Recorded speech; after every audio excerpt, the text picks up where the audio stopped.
Un tunnelier de 100 mètres de long avance sous la Défense à 40 mètres de profondeur, juste en dessous des fondations d'un édifice de 60 000 tonnes, sans que personne en surface ne s'en aperçoive. Le réseau ferroviaire d'Île-de-France ne représente que 10% du réseau ferré national. Et pourtant, il absorbe l'essentiel des déplacements quotidiens de toute une région. Un paradoxe qui explique pourquoi un projet aussi colossal que celui d'Éole devient indispensable. Pensé pour relier l'Est et l'Ouest parisien par une ligne souterraine traversant le cœur de la capitale, ce chantier accumule depuis des décennies des retards, des crues et des dépassements budgétaires vertigineux sans jamais perdre son objectif initial. Aujourd'hui, en juin 2026, la lumière au bout du tunnel devient enfin visible, avec une date officielle désormais fixée. Dans cette vidéo, on verra l'origine du projet, ses défis d'ingénierie, son budget qui a explosé, et l'état d'avancement réel du chantier à l'heure actuelle. Pour comprendre l'ampleur de ce projet, il faut remonter à la fin des années 80, lorsque la ligne A du RER affichait déjà des signes inquiétants de saturation, avec des pointes atteignant 65 000 voyageurs par heure aux heures de pointe, alors que son infrastructure avait été pensée pour un flux de 45 000 passagers seulement. Cette surcharge transformait le quotidien des usagers en une épreuve constante et une réponse rapide devenait urgente pour soulager la capitale. En 1987, la RATP propose un premier projet destiné à devenir plus tard la ligne 14 du métro parisien, avec pour mission de décongestionner le tronçon le plus fréquenté de la ligne A. Parallèlement, la SNCF présente le projet EOLE, acronyme d'Est-Ouest Liaison Express, conçu comme une liaison ferroviaire à grand gabarit capable de connecter les banlieues Est et Ouest tout en traversant le centre de Paris. Le gouvernement de l'époque choisit de soutenir les deux initiatives à la fois, mais leurs destins divergent rapidement, puisque la ligne 14 se concrétise intégralement, tandis qu'Éole connaît un parcours bien plus tourmenté. En 1999, seule la portion du tracé voit finalement le jour, donnant naissance à la ligne de transport en commun la plus profonde de Paris, dotée d'infrastructures impressionnantes comme la gare souterraine de Saint-Lazare, surnommée la cathédrale ferroviaire. À l'ouest, en revanche, le projet s'arrête net à la gare Haussmann-Saint-Lazare, faute de budget suffisant et face à des obstacles techniques jugés trop lourds à surmonter à ce moment-là, ce qui pousse les autorités à se tourner provisoirement vers des solutions de tramway pour répondre aux besoins locaux les plus pressants. Ce que les experts en mobilité n'avaient pas anticipé à l'époque, c'est l'attractivité grandissante de l'ouest francilien, où des espaces verts généreux et des loyers plus abordables qu'au centre de Paris attirent progressivement des milliers de nouveaux habitants animés par un même réflexe, celui de travailler dans la capitale tout en vivant à l'extérieur, loin de la densité du cœur urbain. Pendant ce temps, à l'est, des zones entières se transforment en pôles industriels bordés de grands ensembles, une réputation qui finit par détourner les ménages les plus aisés vers d'autres horizons, et qui accentue encore davantage ce déséquilibre territorial entre les deux extrémités de la région. Cette dynamique exerce une pression considérable sur les infrastructures de transport existantes, comme le montrent les embouteillages chroniques sur les grands axes routiers qui mènent vers Paris, en particulier sur l'autoroute reliant les Yvelines à la capitale, où les bouchons matinaux deviennent un rituel quotidien pour des milliers de conducteurs. Entre 2003 et 2013, le trafic des trains de banlieue grimpe de 572 millions à 747 millions de voyageurs, soit une progression de plus de 30% en seulement 10 ans, sur un réseau resté pratiquement identique, sans qu'aucune ligne nouvelle ne vienne réellement absorber ce flux supplémentaire. Durant cette même décennie, la ligne A accueille 55 millions de passagers supplémentaires et la ligne B 20 millions de plus, ce qui se traduit inévitablement par des trajets allongés, des retards à répétition et un inconfort croissant pour des millions de voyageurs contraints de se serrer chaque matin dans des rames bondées. Dans ce contexte, environ 2 millions d'actifs résidant en périphérie restent mal reliés au bassin d'emploi de la capitale, une situation qui finit par justifier la relance du prolongement vers l'ouest, avec 3 ambitions clairement affichées. Désengorger les lignes A et B du RER, faciliter l'accès à l'emploi pour les habitants des banlieues éloignées et dynamiser l'économie de toute la région, y compris celle des Yvelines, longtemps considérée comme un territoire mal desservi malgré sa proximité géographique avec Paris. Le cahier des charges du projet impressionne par son ampleur. En tout, 55 km de voies sont posées, rénovées ou réaménagées entre la gare Saint-Lazare et Mantes-la-Jolie, dont 8 km de tunnels creusés à 35 mètres sous terre, traversant des zones particulièrement sensibles à proximité des tours de la Défense.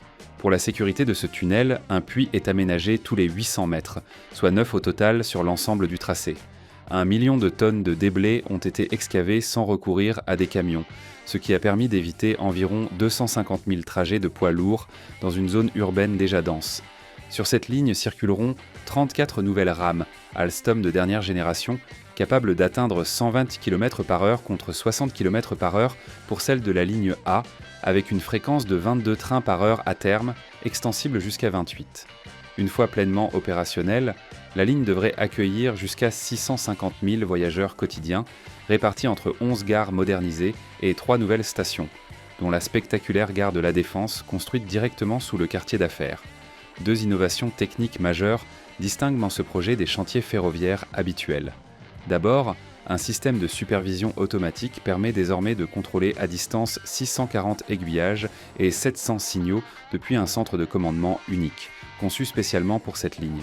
Ensuite, le système Nexteo, développé par Siemens et déjà utilisé à Londres comme à New York, apporte une assistance automatisée à la conduite ainsi qu'une régulation fine du trafic, une première pour le ferroviaire lourd en France. Ces technologies réduisent la consommation énergétique, améliorent le confort à bord et permettent en somme de resserrer l'intervalle entre les trains qui passent de 180 à 108 secondes.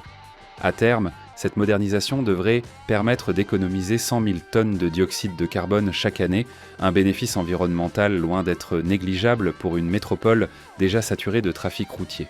Sur le plan social, le prolongement devrait générer 80 000 emplois directs et indirects autour des nouvelles gares d'ici la fin de la décennie, tandis que la ligne A devrait voir son trafic diminuer de 10 à 15%, en particulier entre la Défense et la gare d'Aubert. Pour creuser les 6 km de galeries entre Courbevoie et Haussmann-Saint-Lazare, un tunnelier exceptionnel baptisé Virginie a été mobilisé.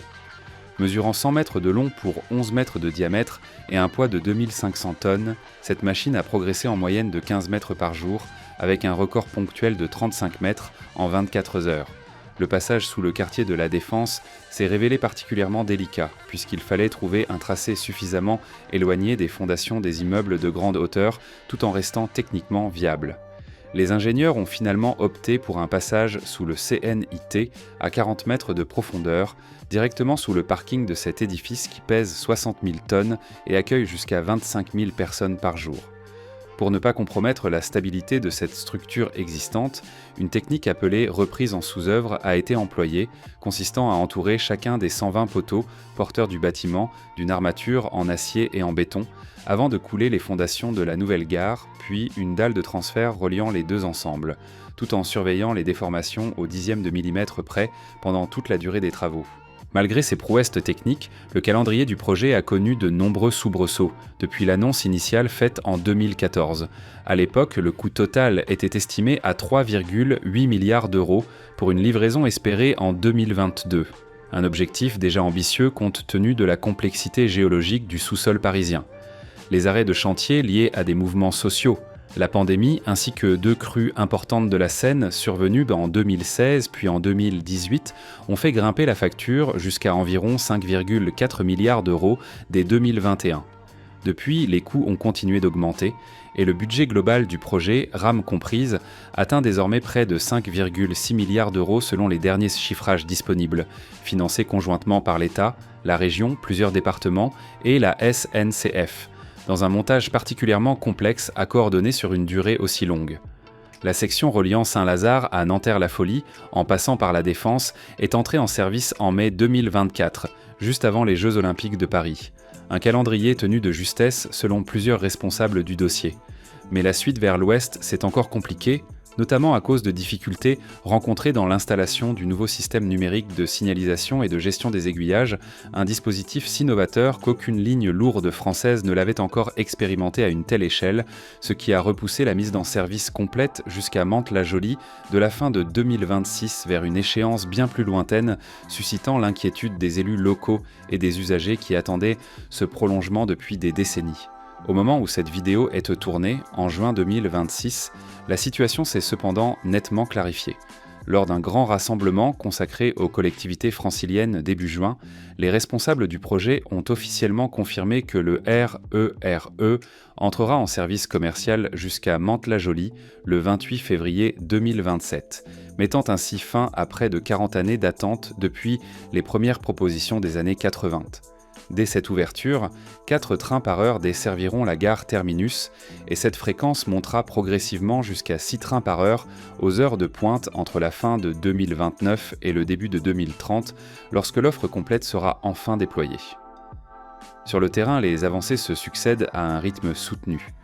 La gare des Mureaux fonctionne déjà pleinement depuis l'ouverture de son accès nord au printemps, tandis que la gare de Poissy doit être achevée ce mois-ci, avec une inauguration envisagée à l'automne.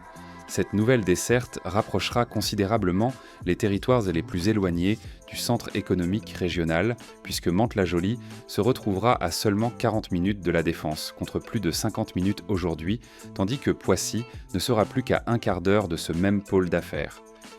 Au-delà de la gare terminale, d'autres chantiers structurants restent à finaliser dans les prochaines années. Un nouveau franchissement ferroviaire de la Seine entre Baison et Nanterre a déjà été doublé d'une passerelle réservée aux piétons et aux cyclistes, reliant ainsi deux rives auparavant séparées par un détour conséquent. À Mantes-la-Jolie même, une réorganisation complète des voies ferrées est prévue pour 2028 et 2029, avec la construction d'un viaduc destiné à fluidifier le passage des trains circulant vers la Normandie, suivi en 2030 par la livraison d'une seconde passerelle piétonne reliant le nord et le sud de la ville. Autour des gares concernées, plus de 1600 places de stationnement pour vélos viennent compléter l'offre, accompagnées de pistes cyclables sécurisées et d'aménagements destinés à protéger les riverains du bruit, notamment grâce à des écrans acoustiques installés à proximité des voies les plus fréquentées. Une fois pleinement déployée, cette ligne deviendra la plus interconnectée de tout le réseau francilien puisqu'elle croisera 3 grandes gares parisiennes majeures, l'ensemble des lignes de RER existantes, 10 des 14 lignes de métro, ainsi que de futures connexions avec un tramway et avec le réseau du Grand Paris Express en cours de construction, formant ainsi un maillage d'une densité inédite au cœur de la région. Le nombre total de trains RER circulant sur l'ensemble du réseau passera de 400 à 700, tandis que celui des trains de banlieue grimpera de 1500 à 3000, une transformation qui touchera directement la vie quotidienne de centaines de milliers de personnes, des étudiants aux cadres, en passant par les familles installées depuis des générations dans ces territoires longtemps considérés comme excentrés. Pour un habitant de Mantes-la-Jolie, travaillant aujourd'hui à la Défense, le simple fait de gagner une douzaine de minutes chaque trajet représente, sur une année entière, plusieurs journées complètes rendues à la vie personnelle plutôt que absorbées par les transports. Un bénéfice qui paraît modeste pris isolément, mais qui change réellement la perception d'un territoire entier. Les communes situées le long du tracé espèrent également profiter d'un regain d'attractivité économique, avec l'arrivée de nouveaux commerces, de bureaux et de logements, pensés autour de ces gares rénovées, dans une logique d'aménagement qui dépasse largement la seule question des transports. Mais et vous, que pensez-vous des innovations techniques de la gare de la Défense, construite sous un édifice de 60 000 tonnes? Dites-le en commentaire. Ceci est la chaîne La Grande Construction. Laissez votre like, abonnez-vous et regardez la vidéo précédente.